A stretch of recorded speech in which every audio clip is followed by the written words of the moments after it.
धर्म के मार्ग पर कंट्रोवर्शियल मुद्दे कम रहने चाहिए। अंदर किसी भी जाति को लेकर, किसी भी सरनेम को लेकर विवाद ही पैदा नहीं होना चाहिए।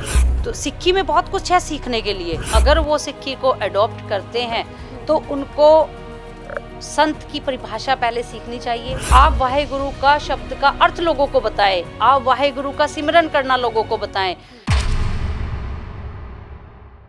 अनुराधा जी, जिवें तुसी दूजे धर्मां तो सिंह सज के दस्सिया कि किस तरह उन्होंने संत ते सिपाही दे कॉन्सैप्ट तक चलना चाहिए हैगा, पर विक्की थॉमस नूं किवें देखदे? सिंह सज्जिया तां उन्हां दा सोशल मीडिया ते विरोध भी होया उन्हां दे नाम नूं लैके, उन्हां दे काम नूं लैके।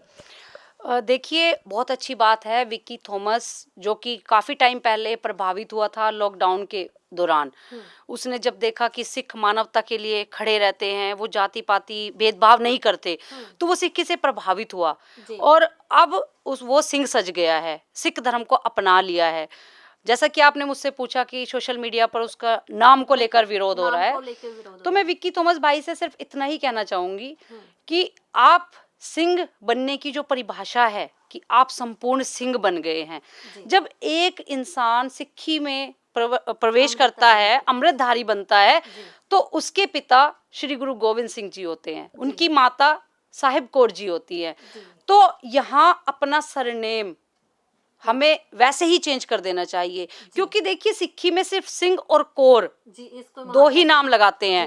और गुरु साहिबान ने भी हमें कहा है कि आप जब उन्होंने हमें जाति पाति से दूर ही कर दिया, उन्होंने हमारे भेदभाव ही मिटा दिए, उन्होंने कहा है आप सिंह और सिर्फ कौर हैं, तो हमें सिंह और कौर ही लिखना चाहिए।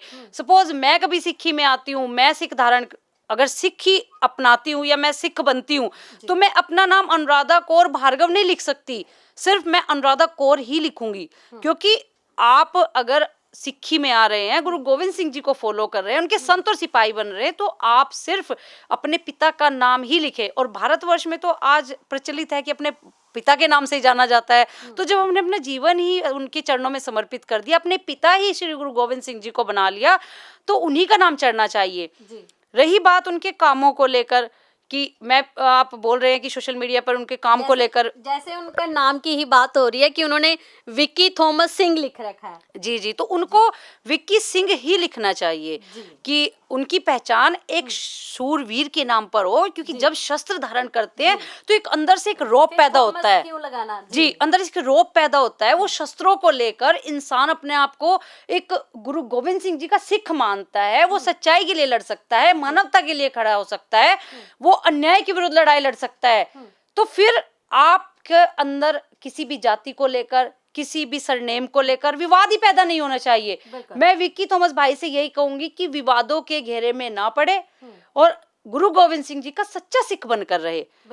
तो सिक्खी में बहुत कुछ है सीखने के लिए। जैसे उनके कामों को भी लेके विरोध हो रहा है, लगता है कोई आगे जाके कोई इफेक्ट पड़ेगा सिक्खी पे? देखिए, मैं तो सिर्फ इतना ही कहना चाहूंगी कि धर्म के मार्ग पर कंट्रोवर्शियल मुद्दे कम रहने चाहिए, क्योंकि अगर वो सिक्खी को अडॉप्ट करते हैं तो उनको संत की परिभाषा पहले सीखनी चाहिए, गुरबाणी से जुड़ना चाहिए, प्रचार प्रसार करना चाहिए।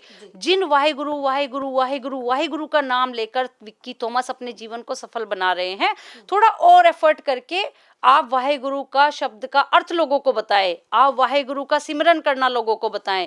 आज देखिए, लोगों की मानसिकता हम नहीं बदल सकते।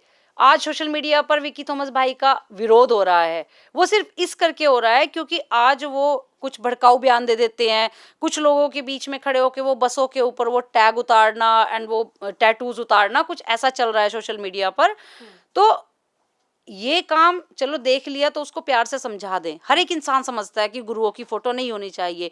एक दिन मैं रास्ते से गुजर रही थी तो एक शोरूम पर गुरु नानक देव जी की मूर्ति रखी हुई थी, तो मैंने उस भाई को बड़े प्यार से समझाया कि बड़े भाई, आप गुरु नानक देव जी की मूर्ति नहीं बेच सकते। उन्होंने बोला जी, आप हमारे सिख नहीं, ये सनातन के लोग लेकर जाते हैं। मैंने उनको समझाया कि सनातन के लोगों को ये पता होना चाहिए कि अगर वो गुरु नानक देव जी को फॉलो कर रहे हैं, उनकी मूर्ति वो बहुत सत्कार के साथ घर में लेकर आ रहे हैं, तो उस सत्कार को समझना चाहिए। गुरु नानक देव जी ने कभी भी मूर्ति पूजा का समर्थन नहीं किया, उन्होंने मूर्ति पूजा का खंडन किया है। तो अगर आप गुरु नानक देव जी को लेके आ रहे तो पहले उनके सिद्धांत को समझे।